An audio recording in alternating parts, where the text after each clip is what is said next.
Hi and welcome to a brand new episode of Unsolved Crimes with me, Paul Ragsdale. And in this episode we are going to look at the disappearance of Patrice Endres. It was supposed to be just another ordinary day. A couple of regulars pulled up to Tamber's Trim and Tan salon around lunchtime, ready for their usual appointments. Patrice Endres was always punctual, always prepared, but that day the salon was silent. Inside, everything felt wrong. Patrice's purse and keys were sitting out in plain view. Her lunch was still warm inside the microwave. A car was parked awkwardly outside, not where she normally left it, and the cash drawer completely empty. It didn't take long for panic to set in.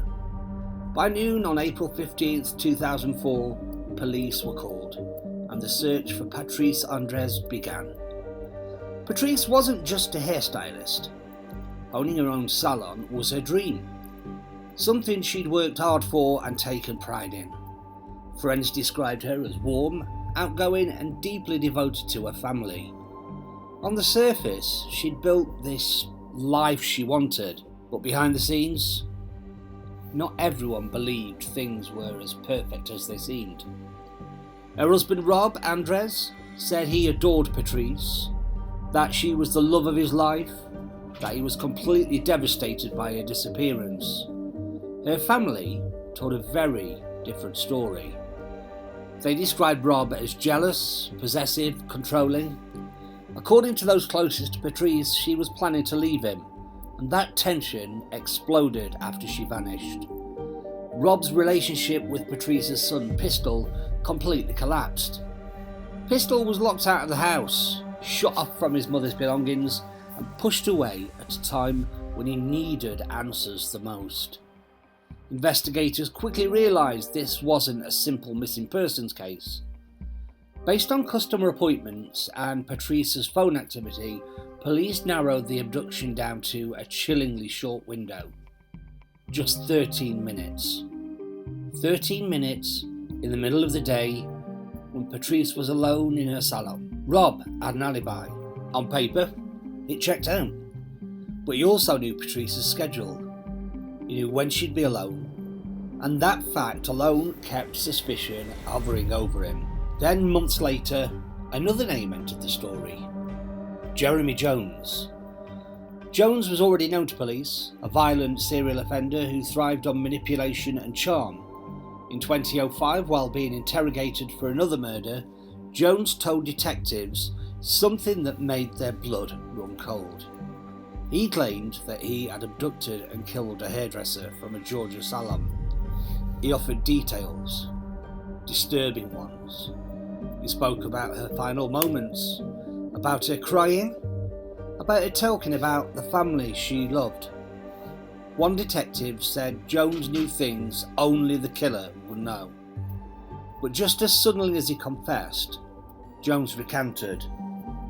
He claimed detectives were desperate to pin every unsolved case on him, and without physical evidence, his confession fell apart.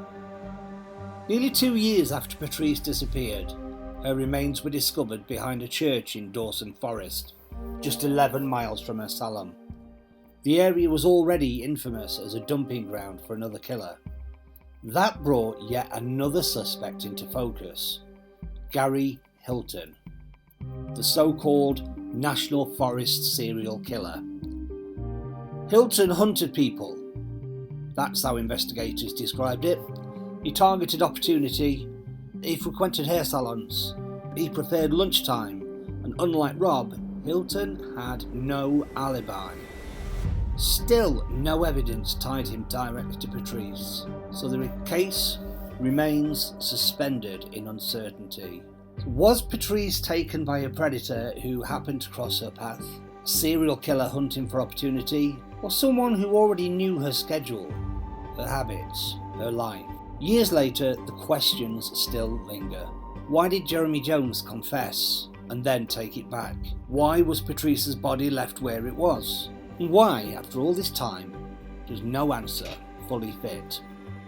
Someone out there knows what happened in those 13 minutes, and until that truth comes to light, Patrice Endres' story remains one of the most unsettling, unsolved cases in Georgia history. As always, drop your thoughts in the comments section, and if you could please like, subscribe and share this video, and you'll never miss another one of our episodes. Until next time, stay safe